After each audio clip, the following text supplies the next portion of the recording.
Hello बच्चों, जय हिंद। कैसे हो मेरे प्यारे बच्चों? मैं आपका दास सर एक बार फिर आप सभी लोगों का क्लास 9th के फिजिक्स में बहुत स्वागत करता हूं। क्लास 9th के फिजिक्स के लेक्चर में हम लोगों ने ग्रेविटेशन चैप्टर को स्टार्ट किया था और ग्रेविटेशन चैप्टर के हम लोगों ने बेसिक चीज़ों को स्टडी करने के बाद लॉ ऑफ ग्रेविटेशन पे जाकर के हम लोगों ने फर्स्ट लेक्चर को वहां पर खत्म किया था। और आज के लेक्चर में लॉ ऑफ ग्रेविटेशन के बाद के कॉन्सेप्ट को मैं आपके सामने रखूंगा।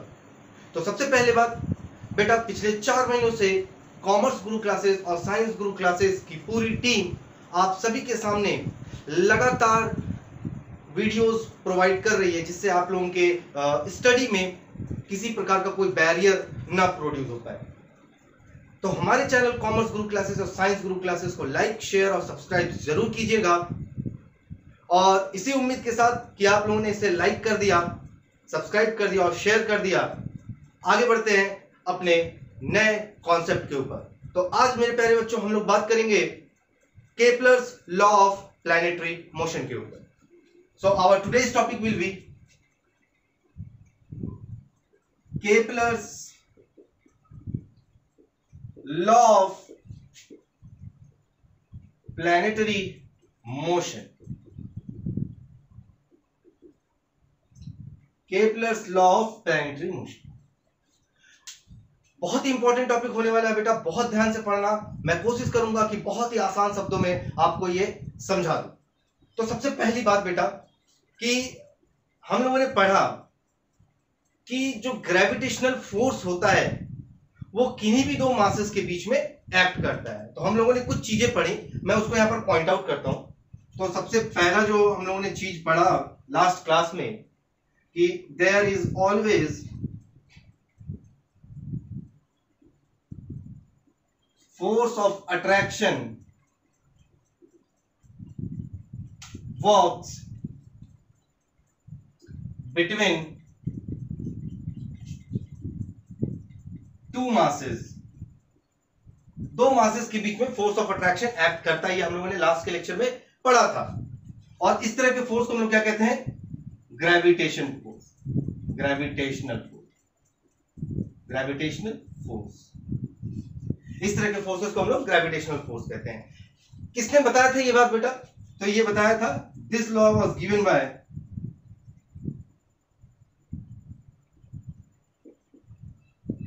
Sir Isaac Newton.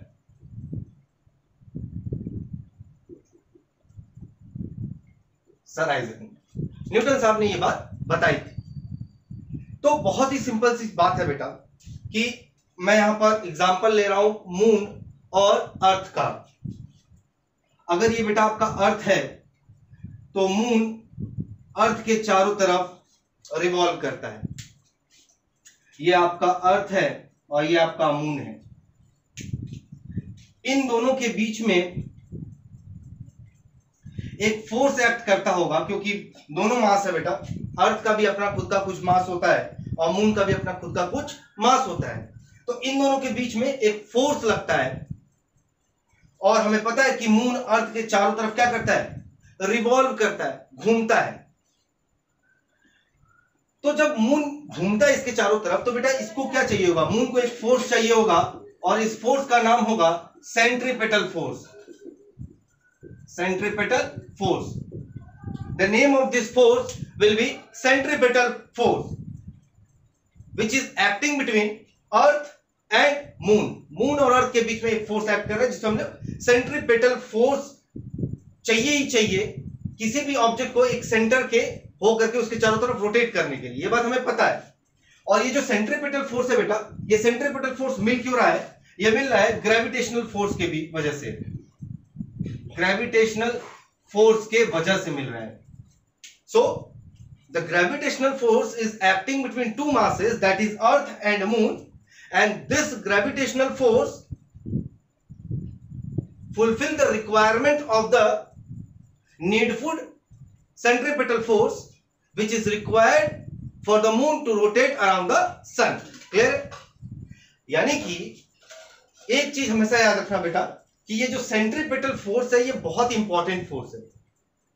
जब भी बात रोटेशन की होगी कि कोई भी पार्टिकल किसी सेंटर को किसी पॉइंट को सेंटर कंसीडर करता है, उसके चारों तरफ अगर रोटेट कर रहा है तो डेफिनेटली वहां पर एक सेंट्रीपिटल फोर्स एक्ट कर रहा होगा। अब ये सेंट्रीपिटल फोर्स किसी भी तरह से मिल सकता है उसे।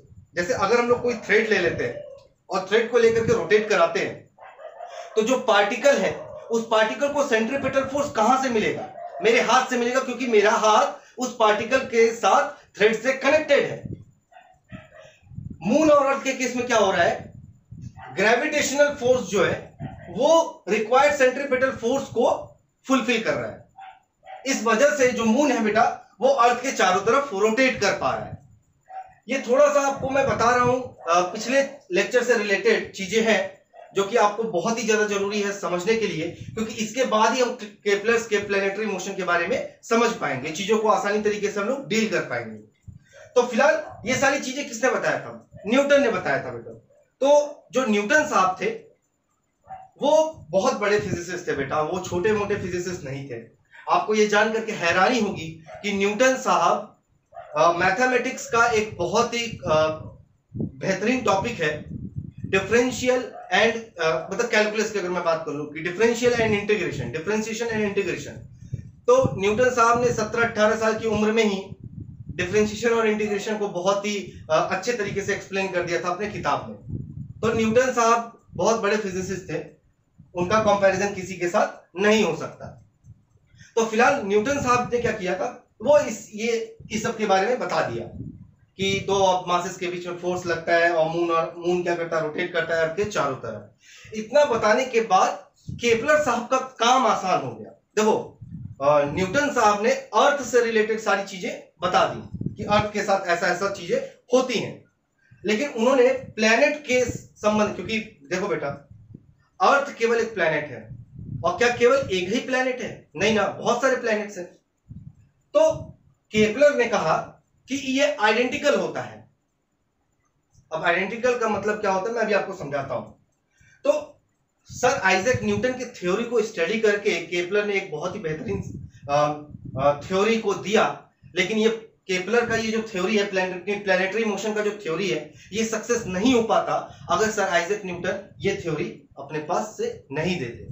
तो ये बात बहुत ही अच्छे तरीके से अपने दिमाग में बैठा लेना कि न्यूटन साहब के थ्योरी के वजह से ही केपलर साहब का थ्योरी बताना सक्सेस हो पाया। तो आइए चलते हैं अपने टॉपिक के ऊपर, Kepler's law of planetary motion के ऊपर। तो सबसे पहले बेटा ये सब आप लोग पढ़ चुके हो, तो मैं इसे इरेज करता हूं, इसकी जरूरत आपको है नहीं। नोट डाउन आप लोग कर चुके हो, तो मैं इसे इरेज कर दे रहा हूं और हम लोग Kepler's law of planetary motion को स्टडी करते हैं।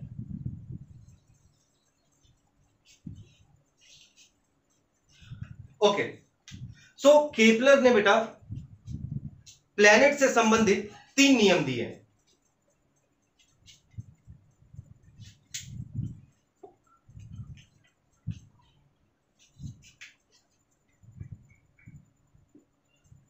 Sir Kepler given 3 different laws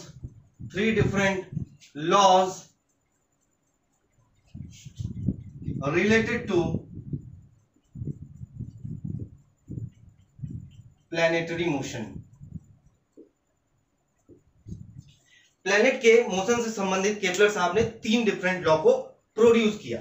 तो इनके जो 3 डिफरेंट लॉ थे बेटा, इसका सबसे पहला वाला जो लॉ था वो था law of orbit.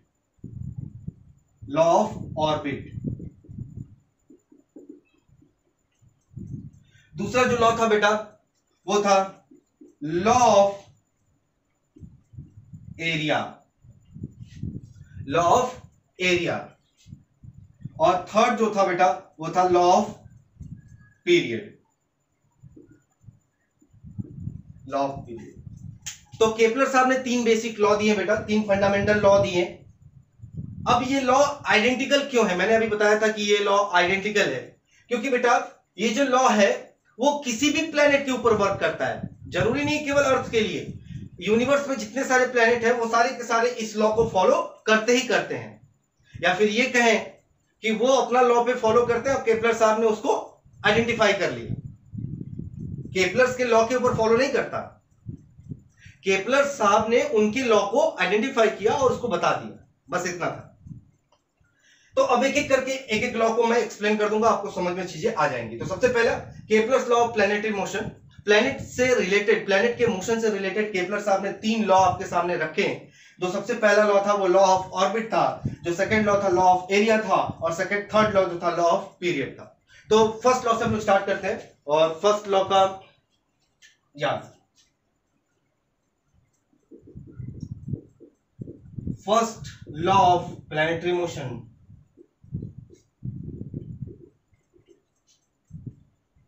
First law of planetary motion, या फिर इसका दूसरा नाम हम लोग क्या दे सकते हैं बेटा, law of orbit. Law of orbit, okay. तो अब इस लॉ ऑफ ऑर्बिट में क्या था, तो बहुत ही अच्छी चीज थी बेटा। एवरी प्लैनेट revolves around सन। जितने भी प्लैनेट्स हैं वो सभी सन के चारों तरफ रोटेट करती हैं।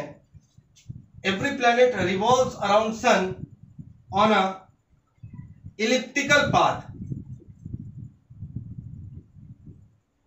इलिप्टिकल पाथ, एंड सन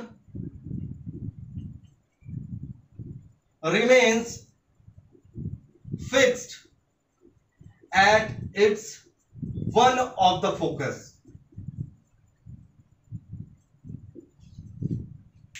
बहुत ही लंबा चौड़ा स्टेटमेंट दे दिया, हाँ बेटा। तो और समझते हैं इसको। तो केपलर का जो फर्स्ट लॉ था बेटा, उन्होंने कहा कि every planet revolves around sun. दुनिया के जितने भी प्लैनेट्स हैं वो सभी के सभी सन के चारों तरफ क्या करते हैं, रोटेट करते हैं एक इलिप्टिकल पाथ पर। किसके ऊपर, इलिप्टिकल पाथ, ये इंपॉर्टेंट है, ठीक है। इलिप्टिकल पाथ, अब कैसा होता है इलिप्टिकल पाथ मैं आपको बताता हूं। एंड सन रिमेन्स फिक्स्ड, ये भी इंपॉर्टेंट टॉपिक है। सन क्या रहता है, सूरज जो है वो फिक्स रहता है एक पॉइंट के ऊपर, at its one of the focus. इसके एक फोकस के ऊपर सन क्या रहता है, फिक्स रहता है। समझ में आई बात? आओ चलो इसके डायग्राम को समझते हैं।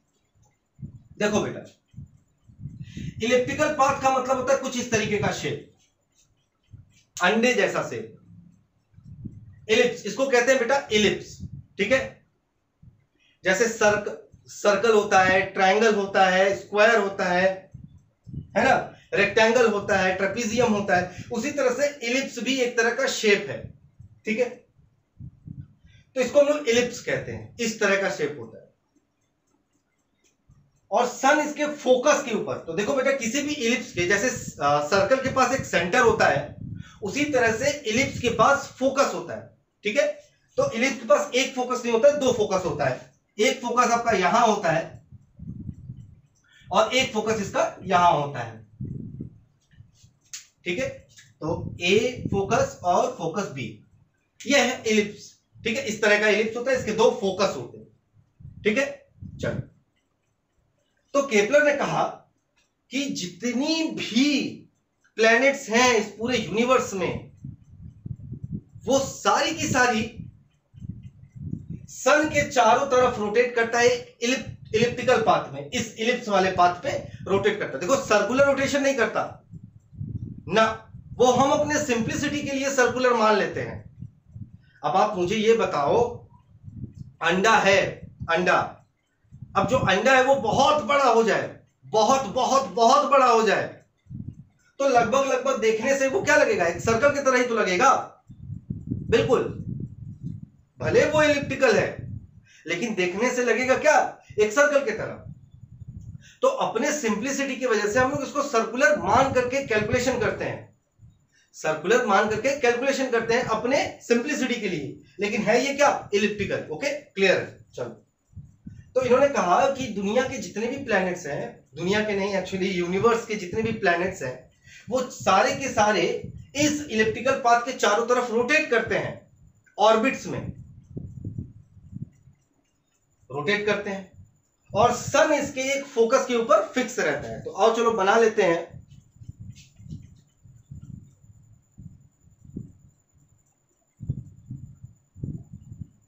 ड्रॉ कर लेते हैं, इंपॉर्टेंट है। तो यहां पर हम सन बना लेते हैं।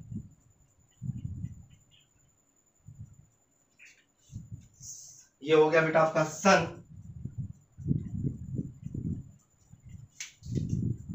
और यहां पर हो गया आपका प्लैनेट। प्लैनेट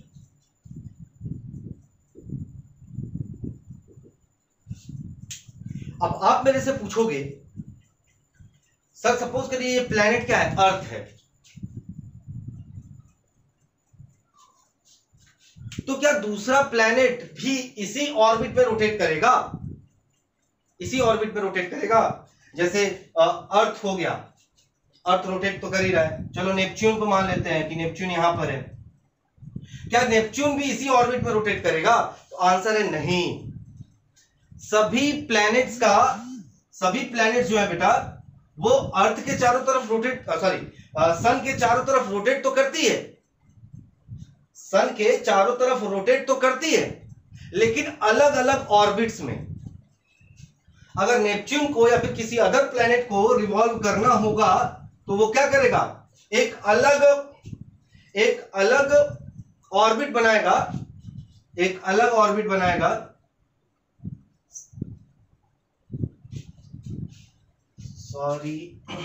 एक अलग ऑर्बिट बनाएगा,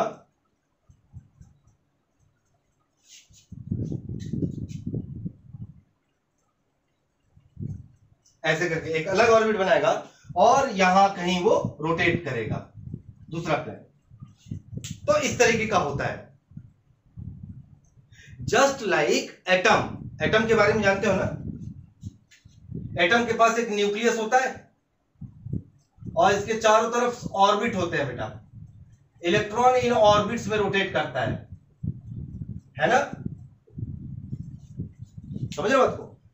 तो इलेक्ट्रॉन सेंटर के ऊपर फिक्स, न्यूक्लियस सेंटर के ऊपर फिक्स रहता है। इसी तरह से सन फोकस के ऊपर फिक्स रहता है। प्लैनेट्स इसके चारों तरफ रिवॉल्व करते हैं, तो इलेक्ट्रॉन इसके चारों तरफ रिवॉल्व करते हैं। चीजें समझ में आई आपको? तो पहला जो प्रिंसिपल था वो था every planet revolves around sun on a elliptical path. दुनिया के सभी प्लैनेट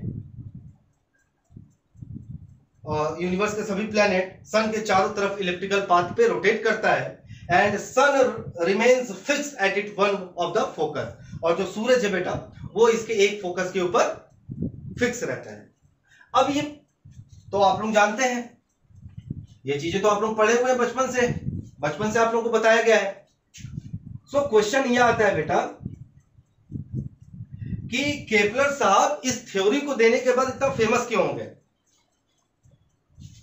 केपलर साहब ने ये थ्योरी दिया ना, तो देने के बाद हम लोग पढ़ क्यों रहे हैं? फेमस है तभी तो पढ़ रहे हैं। इसके पीछे रीजन है बेटा। अगर हम लोग बहुत पीछे जाते हैं, बहुत पीछे मतलब बहुत पीछे, जब चारों तरफ दुनिया में अर्थ जब बना तो सबसे पहले प्रीस्ट लोगों का, जैसे पंडितों का, मौलवियों का और चर्च के फादर्स का बहुत दबदबा था। ये लोग धार्मिक थे, आध्यात्मिक थे। तो वो उन लोगों का ये मानना था, वो लोग ये मानते थे कि अर्थ जो है बेटा वो फिक्स रहता है। अर्थ क्या है? फिक्स रहता है। और जितना जो सूरज जितने भी प्लैनेट्स हैं वो रोटेट कर रहा है। समझ रहे हो मेरी बात को? वो लोग मानते थे कि अर्थ जो है वो फिक्स है, लेकिन उसके चारों तरफ सूरज रोटेट कर रहा है। कौन मानते थे? बहुत पहले के लोग। लेकिन ये जो थ्योरी था, बहुत सारा विवाद हुआ बेटा। उसके बाद कई सारे फिजिसिस्ट हुए। हमारे इंडिया के आर्यभट्ट साहब ने भी इस बात को बताया, क्या कि नहीं, अर्थ नहीं फिक्स रहता है, सन फिक्स रहता है, अर्थ उसके चारों तरफ रोटेट करता है ना? तो बहुत सारे फिजिसिस्ट हुए जिन्होंने इस बात को बताया, लेकिन किसी ने भी प्रूफ नहीं कर पाया। लेकिन सर आइजैक न्यूटन के प्रिंसिपल के बाद केपलर साहब पहले ऐसे फिजिसिस्ट हुए जो इस बात को प्रूफ कर दिए कि सन फिक्स रहता है और जितने भी अदर प्लैनेट्स हैं वो सन के चारों तरफ रिवॉल्व करते हैं और उनका पाथ इलिप्टिकल होता है। ये किसने प्रूफ किया? केपलर साहब ने प्रूफ किया। तो उम्मीद करते हैं आपको पहला और लॉ ऑफ ऑर्बिट आपको समझ में आया होगा, और इसी उम्मीद के साथ बेटा आप लोग इस मैं वीडियो को पॉज करना और इसको नोट डाउन करना, आगे बढ़ते हैं।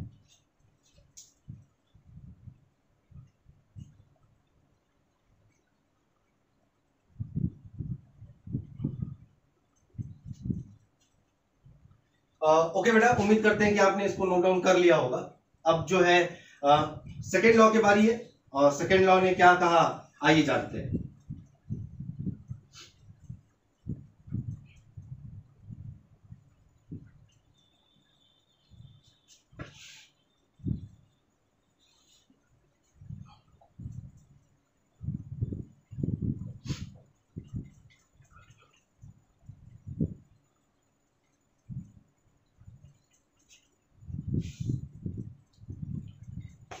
सो सेकेंड लॉ था बेटा law of area.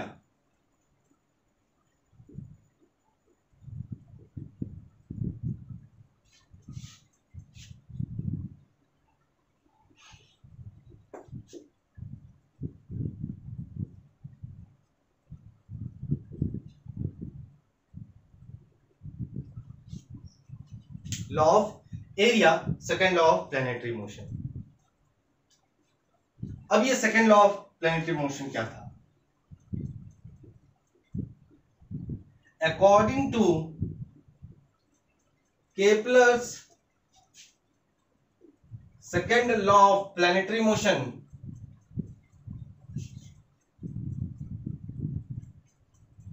according to Kepler's second law of planetary motion,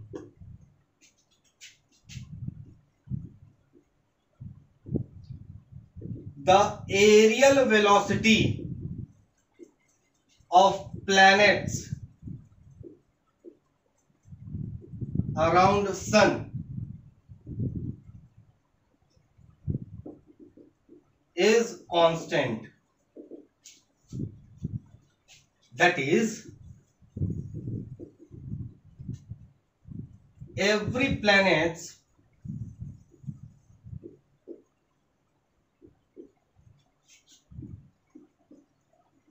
covers equal area in equal interval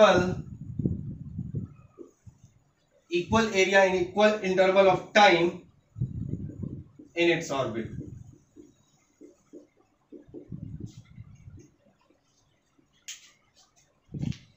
समझना बहुत इंपॉर्टेंट है बेटा। देखो क्या था सेकेंड मोशन, तो इसका स्टेटमेंट था the areal velocity of planets around sun is constant. Sun के चारों तरफ घूमने वाला जो प्लैनेट है उसका जो एरियल वेलोसिटी है वो क्या है? कांस्टेंट है। किसने कहा? केपलर ने कहा। अब इस एरियल वेलोसिटी का मतलब क्या है? मतलब है that is every planet covers, सभी प्लैनेट जो होते हैं बेटा, अलग अलग तरह के प्लैनेट्स अगर ले लो, अर्थ ले लो, नेपच्यून ले लो, अलग अलग तरह के जो प्लैनेट्स हैं, every planets covers equal area in equal interval of time in its orbit. अपने अपने ऑर्बिट में, जैसे अलग अलग ऑर्बिट होते हैं ना, देखो बेटा अगर ये सन है, ये क्या है? सन है, और इसके चारों तरफ अर्थ रोटेट कर रहा है, और इसके चारों तरफ अर्थ रोटेट कर रहा है। अर्थ जो है इस सन के चारों तरफ रोटेट कर रहा है। तो ये जो अर्थ है बेटा वो रोटेट कर रहा है ना सन के चारों तरफ, तो इस अर्थ का एक रोटेशन टाइम होगा। मतलब अर्थ जो है वो एक रोटेशन कंप्लीट करने के लिए कुछ टाइम लेता होगा ना। इसी तरह से अगर किसी दूसरे प्लेनेट की अगर मैं बात करूं तो दूसरा प्लेनेट भी इसके चारों तरफ रोटेट करने का कोई टाइम लेता होगा ना।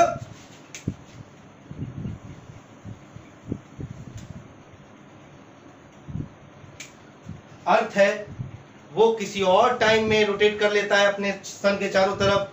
कोई और प्लेनेट है ये किसी और टाइम में सन के चारों तरफ रोटेट कर लेता है। रीजन?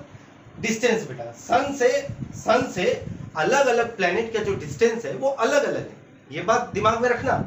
तो जो अर्थ है उसका रोटेशन टाइम और दूसरे प्लैनेट का रोटेशन टाइम सेम नहीं हो सकता, क्योंकि दोनों प्लैनेट्स अलग अलग ऑर्बिट में रोटेट कर रहा है। कोई पास में रोटेट कर रहा है, कोई दूर रोटेट कर रहा है, लेकिन अलग अलग ऑर्बिट में करने की वजह से हर एक प्लैनेट का जो रोटेशन टाइम है सन के चारों तरफ वो अलग अलग है, डिफरेंट है। तो that is every planet covers equal area in equal interval of time. का मतलब क्या है? मतलब equal area in equal interval of time in its orbit का मतलब क्या है? मतलब बहुत सिंपल सा है बेटा। सपोज कर लेते हैं यहां से जो अर्थ का जो डिस्टेंस है बेटा, केवल अर्थ को एग्जांपल लेकर के चलते हैं, दूसरे प्लैनेट को हम इरेज कर देते हैं यहां से, आपको समझने में आसानी होगा, इसीलिए मैं दूसरे वाले को हटा दे रहा हूं। ठीक, आप अपने दिमाग में लिख के रखना, इसके चारों तरफ और भी ऑर्बिट है, उसके चारों तरफ और भी प्लैनेट्स रोटेट कर रहे हैं, दिमाग में रखे रहना। तो मेरे कहने का मतलब है बेटा, सपोज कर लेते हैं कि अर्थ को यहां से यहां तक आने में, कहां तक आने में? पॉइंट ए से पॉइंट बी तक आने में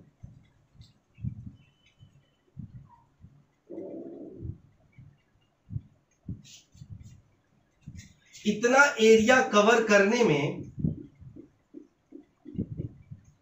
अगर टी टाइम ले रहा है, कहां से कहां तक? पॉइंट ए से पॉइंट बी तक। सपोज कर लो ये एरिया एक फिक्स एरिया होगा ना, सपोज कर लेते हैं ये ए एरिया कवर कर रहा है, area A, capital A area cover करने में अगर ये टी टाइम ले रहा है, तो पॉइंट बी से पॉइंट सी तक, सपोज कर लेते हैं ये पॉइंट बी और पॉइंट सी है, तो अर्थ को यहां से यहां तक कवर करने में अगर ये एरिया भी कैपिटल ए हो, इतना ही एरिया हो, कौन सा एरिया? ये वाला जो बड़ा वाला है, बी से सी तक वाला जो एरिया है वो अगर ए हो, तो ये भी तो ए था ना, दोनों एरिया क्या है? सेम है। तो जितना टाइम इतने एरिया को कवर करने में लेगा उतना ही टाइम इस एरिया को भी करने में लेगा, यानी कि इक्वल इंटरवल ऑफ टाइम में इक्वल एरिया कवर करता है कोई भी प्लैनेट अपने ऑर्बिट में। समझ रहे हो आपको? एक बार फिर से मैं समझाने की कोशिश कर रहा हूं। मैं कह रहा हूं बेटा कि ये जो है आपका यहां पर सन है और इसके चारों तरफ अलग अलग प्लैनेट्स हैं, इसके चारों तरफ ऐसे। तो यहां पर है अर्थ और यहां पर है अलग कोई प्लैनेट, कोई और प्लैनेट, ठीक है? तो मैं कह रहा हूं कि अगर अर्थ ए पॉइंट से बी पॉइंट तक जाने में, एक रफ एग्जांपल ले रहा हूं, 5 मीटर स्क्वायर का एरिया, 5 मीटर स्क्वायर का एरिया अगर कवर करने में 1 सेकंड लेता है, कौन? अर्थ। कितना area? 5 metre square area cover करने में अगर 1 सेकंड लेता है, 1 सेकंड लेता है, तो अभी तो यहां पर अर्थ था, तो यहां से यहां तक पहुंचने में अगर वो फिर से सेम एरिया है 5 मीटर स्क्वायर, तो अभी भी ये 1 सेकंड ही लेगा। यानी कि अर्थ कहीं पर भी हो, यहां पर हो, यहां पर हो, यहां पर हो, यानी कि सन के पास हो या फिर सन के दूर हो, इक्वल इंटरवल ऑफ टाइम में इक्वल एरिया कवर कर लेगा। यानी कि उसका जो एरियल वेलोसिटी है वो फिक्स है। अगर 5 मीटर स्क्वायर कवर करने में इसको 1 सेकंड लग रहा है, वो यहां से यहां तक जा रहा है, तो सन के क्लोज आने के बाद यहां से यहां तक जाने में अगर इसका एरिया कवर करना है 5 मीटर स्क्वायर, तब भी वो 1 सेकंड लेगा। यानी कि इक्वल एरिया को कवर करने में वो इक्वल इंटरवल ऑफ टाइम ही लेगा। एरियल वेलोसिटी कहते हैं इसको बेटा। वो रहेगा कांस्टेंट, वो रहेगा कांस्टेंट, वो कभी बदलेगा नहीं।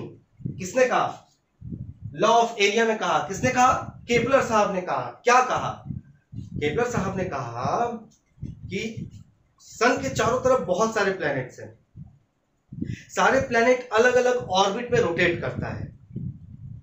जब कोई प्लैनेट सन से दूर होता है, जब कोई प्लैनेट सन से दूर होता है, तो उनके बीच में जो फोर्स ऑफ अट्रैक्शन होगा वो क्या होगा? कम होगा। बोलो हाँ या ना? होगा ना? चलो, तो अगर फोर्स ऑफ अट्रैक्शन इनके बीच में कम है तो सेंट्रीपेटल फोर्स भी क्या हो गया? कम हो गया। हो गया ना? अरे यार, अभी मैंने बताया कि कोई भी प्लैनेट अगर सन के चारों तरफ रिवॉल्व कर रहा है तो उसके पीछे का रीजन है कि सन और अर्थ के बीच में, सन या उस प्लैनेट के बीच में ग्रेविटेशनल फोर्स लग रहा है, और ग्रेविटेशनल फोर्स क्या दे रहा है? सेंट्रीपेटल फोर्स दे रहा है रोटेट करने के लिए। तो वही मैं कह रहा हूं कि अगर डिस्टेंस ज्यादा हो गया, यूनिवर्सल लॉ ऑफ ग्रेविटेशन में क्या था? F inversely proportional to 1/r²। यही तो था। F inversely proportional to 1/r², यही तो था। अब अगर डिस्टेंस इंक्रीज कर गया तो फोर्स का क्या हो जाएगा? कम हो जाएगा। तो अगर ये वाला फोर्स, ग्रेविटेशन फोर्स कम हो गया तो सेंट्रीपेटल फोर्स जो घुमाने के लिए जरूरी है वो भी कम हो जाएगा, और वो कम हो जाएगा तो सन से दूर जब रहेगा कोई भी प्लैनेट, सन से दूर रहेगा तो वो स्लो चलेगा, स्पीड उसका कम होगा। ठीक है? और जब सन के क्लोज आ जाएगा वो प्लैनेट, सन के क्लोज आ जाएगा तो उसकी स्पीड इंक्रीज हो जाएगी, उसकी स्पीड इंक्रीज हो जाएगी। लेकिन स्पीड कितना भी बढ़े, कितना भी कम हो, इक्वल इंटरवल में इक्वल एरिया कवर करेगा। ये याद रखना। अगर यहां पर 5 मीटर स्क्वायर एरिया कवर करने में 1 सेकेंड ले रहा है तो यहां पर भी उतना ही कवर करने में लेगा। समझ रहे हो?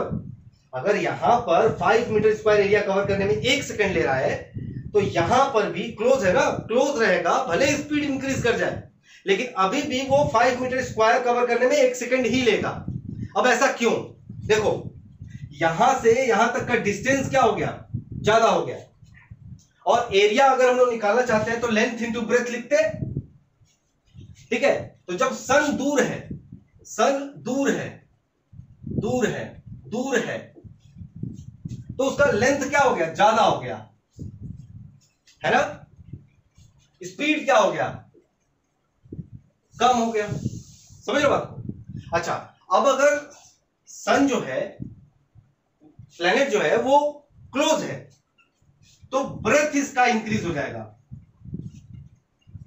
देखो, यहां पर इतना ही डिस्टेंस ये कवर कर रहा है, लेकिन यहां पर इतना कवर कर रहा है और यहां पर यहां से यहां तक कर रहा है, तो ब्रेथ इंक्रीज हो गया ना। भले लेंथ हुआ कम हो गया लेकिन ब्रेथ इसका क्या हो गया? इंक्रीज हो गया, ज्यादा एरिया कवर कर ले रहे, मतलब ज्यादा ब्रेथ घूम जा रहा है और यहां पर कम घूम रहा था। ठीक है? यानी कि लेंथ और ब्रेथ आपस में कम ज्यादा होगा लेकिन इक्वल एरिया यानी कि लेंथ और ब्रेथ का जो प्रोडक्ट होगा वो क्या होगा? सेम टाइम इंटरवल में सेम मैग्नीट्यूड कवर करेगा। समझ गए बात को? तो यही मैं समझाने की कोशिश आपको कर रहा था, और इसी को कहते हैं बेटा एरियल वेलोसिटी। इसी को कहते हैं हम लोग एरियल वेलोसिटी। समझ रहे हो? अब दूसरी बात, सर अगर अर्थ जो है वो सन के चारों तरफ रोटेट करने में 5 मीटर स्क्वायर एरिया कवर करने में 1 सेकेंड ले रहा है तो क्या दूसरा प्लैनेट भी 5 मीटर स्क्वायर कवर करने में 1 सेकेंड लेगा? तो आंसर है नहीं। आंसर है नहीं। उसका अलग एरियल वेलोसिटी होगा, दूसरे प्लैनेट का दूसरा एरियल वेलोसिटी होगा। हर एक प्लैनेट का अपना अपना एरियल वेलोसिटी होता है। समझिए बात को? तो हर एक प्लैनेट का अलग अलग एरियल वेलोसिटी होता है।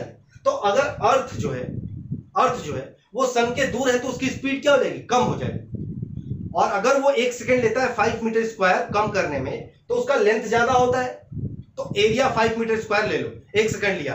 और जब अर्थ क्लोज आ गया सन के तो अब इसका लेंथ कम हो गया। देखो, यहां से यहां तक का लेंथ कम हो गया लेकिन ये ज्यादा ब्रेथ कवर कर लेगा और एरिया को अभी भी क्या कर लेगा? 5 मीटर स्क्वायर 1 सेकेंड में कर लेगा। समझ रहे हो बात को? इसीलिए मैं कह रहा था, मैं नहीं कह रहा था, एक्चुअली केपलर साहब कह रहे थे कि the areal velocity of planet around sun is constant. किसी भी प्लैनेट का उसका जो अपना एरियल वेलोसिटी होता है वो कांस्टेंट होता है। इसका मतलब the areal velocity of that is every planet covers equal area in equal interval of time in orbit. यानी कि जितने भी प्लैनेट्स हैं वो इक्वल टाइम इंटरवल में इक्वल एरिया कवर करते ही हैं। ठीक है बेटा, तो this is all about the second law of planetary motion. तो उम्मीद करते हैं आपको समझ में आया होगा। नहीं समझ में आया होगा तो कमेंट करके एक बार पूछना, मैं फिर आपको समझाने की कोशिश करूंगा। तो सबसे पहला काम, इसे वीडियो को पॉज कीजिए, इसको नोट डाउन कीजिए, आगे बढ़ते हैं।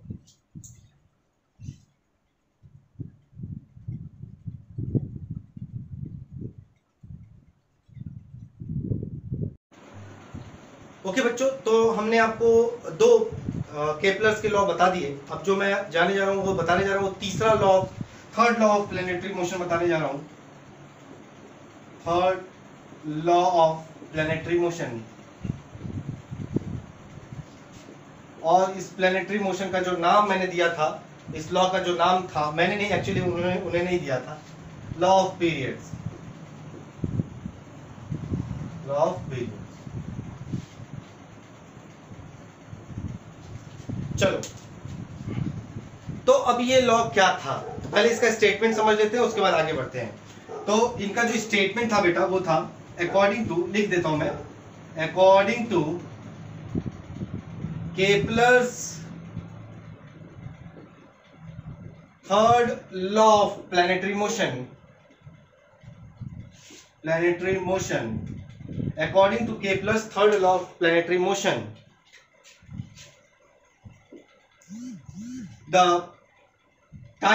the square of time period, the ratio, चलो स्टेटमेंट लिखते हैं ना, the ratio of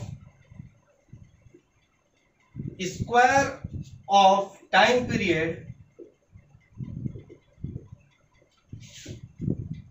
of revolvation of a planet around the sun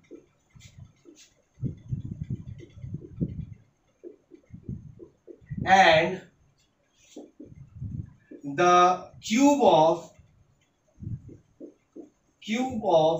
mean distance between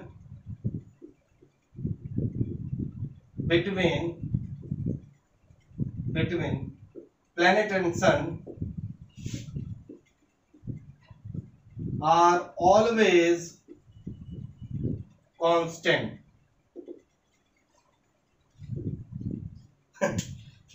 बहुत ही अच्छा चीज है बेटा, ध्यान से समझोगे समझ में आएगा आपको।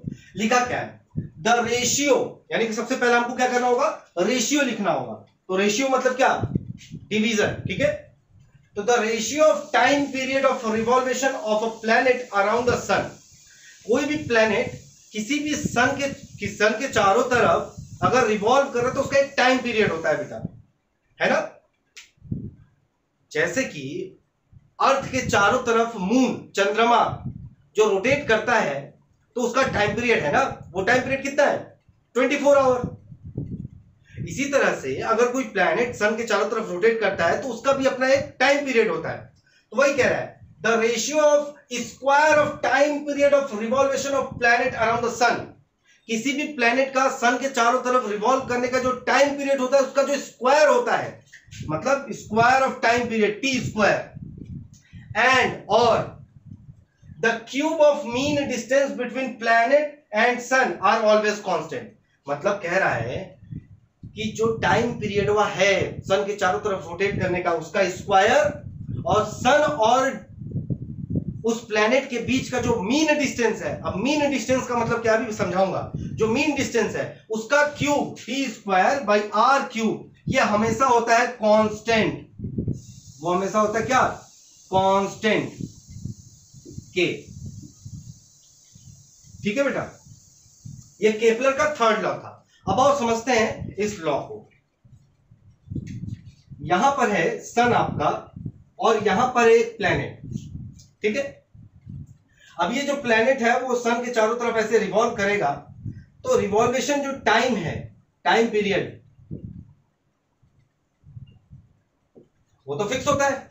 टाइम पीरियड क्या होता है, फिक्स होता है। इक्वल टाइम में इक्वल एरिया कवर कर रहा है तो टाइम पीरियड तो कांस्टेंट हो गया ना, तो टाइम पीरियड कहते हैं उसको। ठीक है, तो कह रहा है कि टी का स्क्वायर, टाइम पीरियड का स्क्वायर, और मीन डिस्टेंस का मतलब क्या है? देखो बेटा, अर्थ और सन के बीच में, मतलब सन और किसी भी प्लेनेट के बीच का जो डिस्टेंस है, क्या वो हमेशा सेम रहता है? हमेशा सेम रहता है? नहीं, हमेशा सेम नहीं रहता बेटा। अगर ये सर्कल होता, सन अगर यहां पर रहता और कोई भी प्लेनेट अगर इसके चारों तरफ ऐसे रिवॉल्व करता, तो इसका जो डिस्टेंस था, यानी कि प्लेनेट का और सन का जो डिस्टेंस अगर आर था, तो वो हमेशा कांस्टेंट होता। किस केस में? अगर जो ऑर्बिट होता वो सर्कुलर होता तब। लेकिन यहां पर जो ऑर्बिट है बेटा वो इलिप्टिकल है, यानी कि सन और अर्थ के बीच, सन और प्लेनेट के बीच का जो डिस्टेंस है वो डिफरेंट है, हर एक पॉइंट पर अलग अलग होगा, हर एक पॉइंट पर अलग अलग होगा।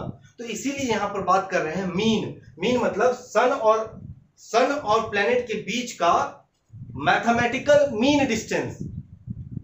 मैथमेटिकल मीन का मतलब जानते हो ना, मीन मीडियन मोड, जो मीन आप लोग निकालते हो मैथ्स में, वही मीन की बात कर रहा है। तो जो मीन डिस्टेंस है प्लैनेट का और सन के बीच का, उसका क्यूब, इसका क्यूब, मीन डिस्टेंस का क्यूब, और इन दोनों का जो ratio T square by R cube का जो रेशियो होगा वो हमेशा क्या होगा? कांस्टेंट होगा। ये कांस्टेंट होगा, के होगा। किसने कहा? केपलर ने कहा। समझ में आई बात? क्या कहा? स्टेटमेंट क्या कहा उन्होंने? कहा according to Kepler's third law of planetary motion, the ratio of square of time period of revolution of planet around the sun, यानी कि किसी भी प्लैनेट का सन के चारों तरफ रिवॉल्वेशन का जो टाइम पीरियड होता है उसका स्क्वायर, और सन और उस प्लैनेट के बीच का जो मीन डिस्टेंस होता है उसका क्यूब का जो रेशियो आएगा वो हमेशा कांस्टेंट होता है। ये किसने कहा? ये केपलर साहब ने कहा। क्लियर? कोई डाउट होगा तो बेटा कमेंट करके पूछ लेना, इसको नोट डाउन करो, आगे बढ़ते हैं। तो बच्चों, उम्मीद करते हैं कि आपको Kepler's law of planetary motion काफी अच्छी तरीके से समझ में आ चुका होगा। इसी उम्मीद के साथ कि आपको Kepler's law of planetary motion बहुत ही अच्छे तरीके से आ गया है, मैं अपने टॉपिक को आगे बढ़ाने की कोशिश करता हूं। अगर आपको Kepler's law of planetary motion के किसी भी पॉइंट पे कोई भी डाउट आया हो तो मैंने व्हाट्सएप नंबर आपको दे रखा है, आप वहां पर मेरे से कंसल्ट कर सकते हो, मेरे से पूछ सकते हो, मेरी टीम आपको जरूर हेल्प करेगी। ओके मेरे प्यारे बच्चों, अब जो हमारा टॉपिक होगा वो होने वाला है क्या? Proof of inverse square law. Proof of Newton's inverse square law. Inverse square law कितने बच्चों को याद है? नहीं याद है? याद कर लो बेटा, बहुत इंपॉर्टेंट है। ठीक है, तो इनवर्स स्क्वायर लॉ की अगर मैं आपको बात कर लूं तो मैंने आपको बताया था कि न्यूटन साहब ने बताया था कि किसी भी दो मासेस के बीच में, कोई दो मासेस है m1 और m2, और इन दोनों के बीच का जो सेपरेशन अगर वो r है, तो इन दोनों के बीच में एक फोर्स लगेगा, उस फोर्स को हम लोग क्या कहते हैं? ग्रेविटेशनल फोर्स कहते हैं। तो F जो होगा वो डायरेक्टली प्रोपोर्शनल होता है दोनों मासेस के प्रोडक्ट के, और जो दूसरा लॉ था वो था F इनवर्सली प्रोपोर्शनल होता है दोनों मासेस के डिस्टेंस के स्क्वायर के, और इसी को बेटा हम लोग कहते हैं inverse square law. Inverse square law. तो अब ये इनवर्स स्क्वायर लॉ आया कहां से था, हम इसके ऊपर डिस्कस करेंगे। तो इनवर्स स्क्वायर लॉ यही था बेटा। उम्मीद करते हैं कि आप लोगों ने पढ़ा होगा, नहीं पढ़ा है तो मेरे चैनल पे जाओ और इनवर्स स्क्वायर लॉ को अच्छे तरीके से एक बार पढ़ लो। तो ठीक है, सबसे पहले इनवर्स स्क्वायर लॉ का मैं स्टेटमेंट आपके सामने नोट डाउन कर देता हूं। So according to Newton's inverse square law, the force of attraction between two objects is inversely proportional to the square of the distance between them. F inversely proportional to 1 upon R square. ये था inverse square का। मैंने यहाँ पे statement भी आपके लिए note down कर दिया। अब इसके प्रूफ के ऊपर चलते हैं कि ये प्रूफ कैसे होगा, क्योंकि इसके बारे में हम लोग डिस्कस पहले भी कर चुके हैं। तो यहां से हम लोग करते हैं बेटा प्रूफ, ठीक है। चलो, तो उसके लिए let a object of mass m is rotating around, let an object of mass m rotating around another object about r distance पे रोटेट कर रहा है, ठीक है। क्लियर, पहला हमारा एजम्पशन है, ठीक है। चलो, देन अब आगे क्या करने जा रहे हैं, ध्यान से देखते रहना बेटा। तो सबसे पहली चीज, there must acting centripetal force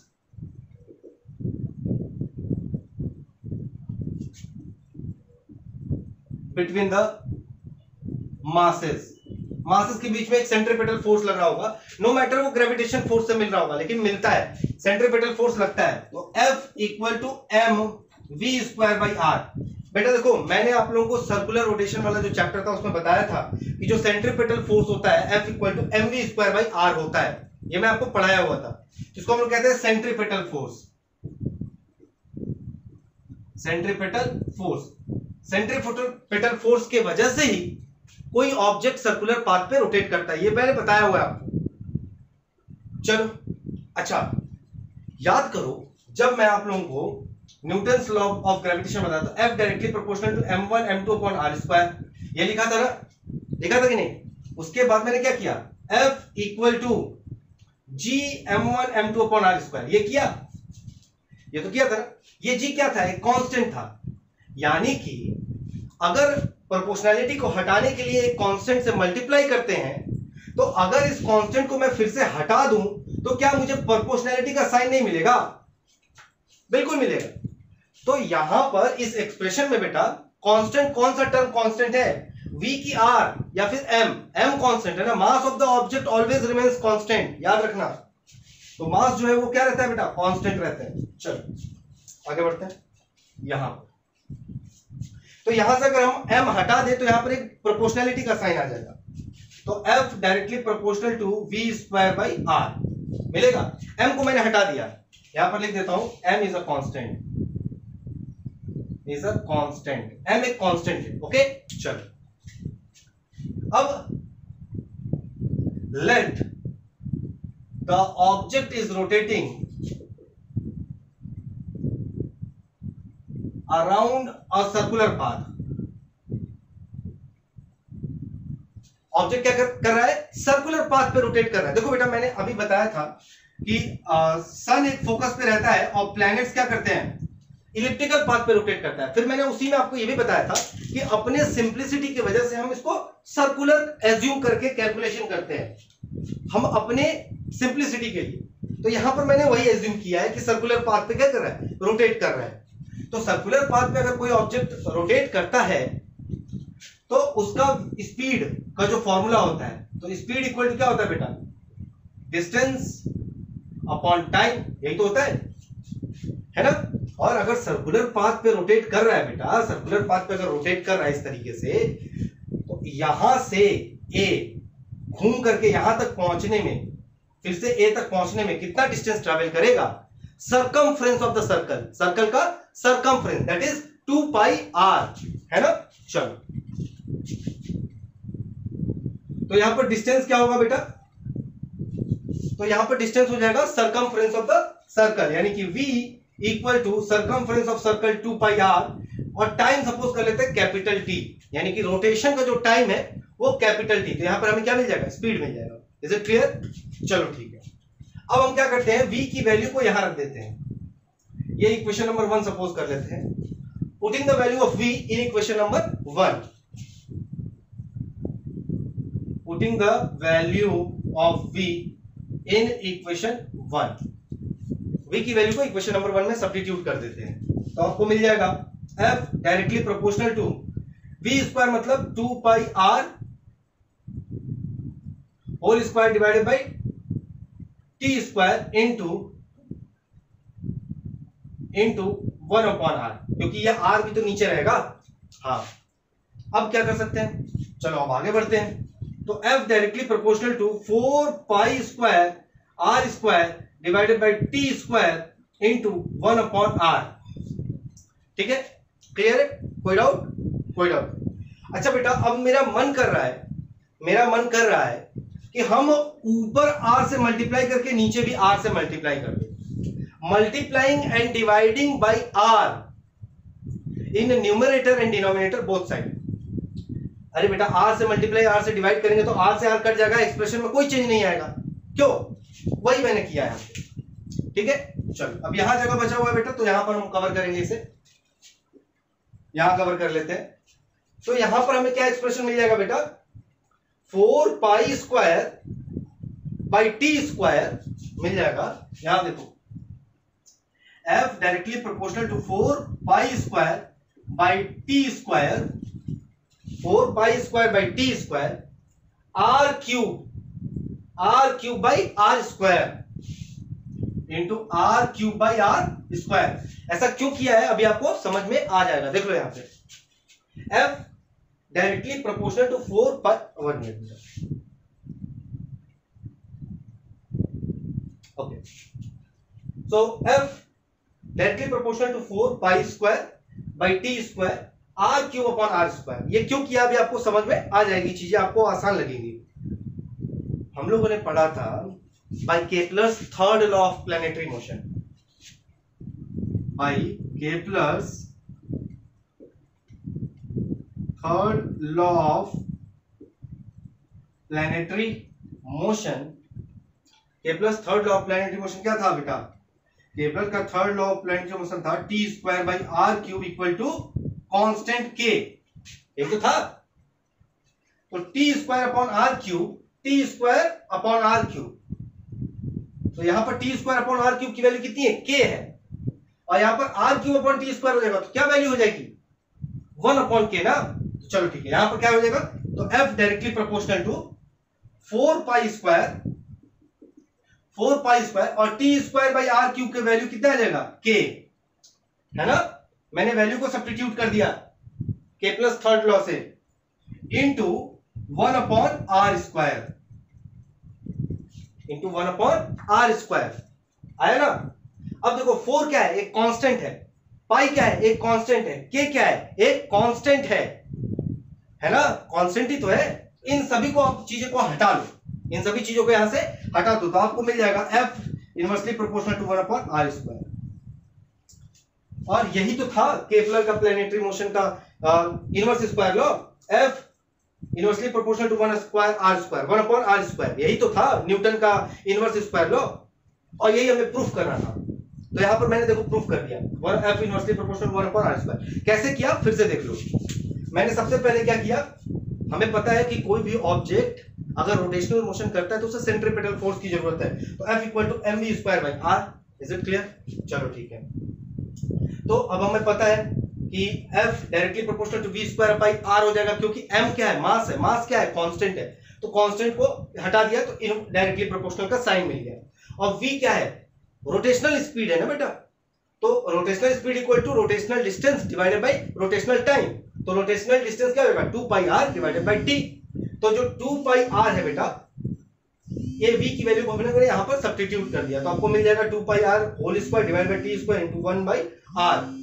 तो f directly proportional to 4 pi square r square divided by t square into 1 upon r, तो r बाई r। यहां पर r से मल्टीप्लाई और डिवाइड इसलिए करना पड़ा बेटा, क्योंकि हमें t square by r cube का एक्सप्रेशन चाहिए था। यहां पर देखो, हमें t square by r cube का एक्सप्रेशन चाहिए था। रीजन क्यों?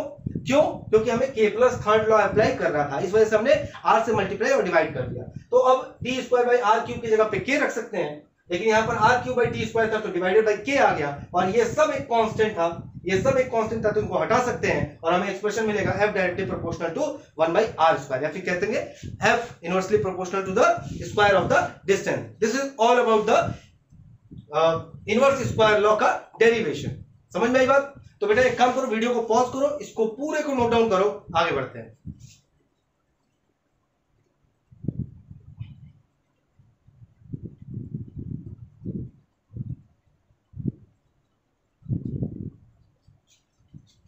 ओके बच्चों, उम्मीद करते हैं कि आपको आज का लेक्चर समझ में आया होगा और आपने इसको पसंद भी किया होगा।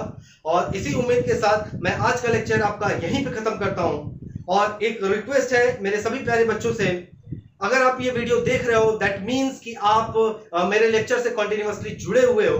आप लोगों का व्यूज आता है लेकिन बेटा सब्सक्रिप्शन मेरा बढ़ नहीं रहा है। तो हमारे चैनल कॉमर्स गुरु क्लासेस और साइंस गुरु क्लासेस को लाइक, शेयर और सब्सक्राइब जरूर कर लीजिए। बेल आइकन को दबा दीजिए, सारे नोटिफिकेशंस आपके पास आते रहेंगे। कोई भी डाउट हो बेटा हमारे टेक्निकल टीम से आप कंसल्ट कर सकते हो और आपको सारे प्रॉब्लम्स का सॉल्यूशन मिलता रहेगा। तो इसी उम्मीद के साथ कि आपको आज का लेक्चर काफी अच्छी तरीके से समझ में आया, मैं आपसे विदा लेता हूं। जय हिंद, जय भारत। गुड बाय बच्चों, बाय बाय।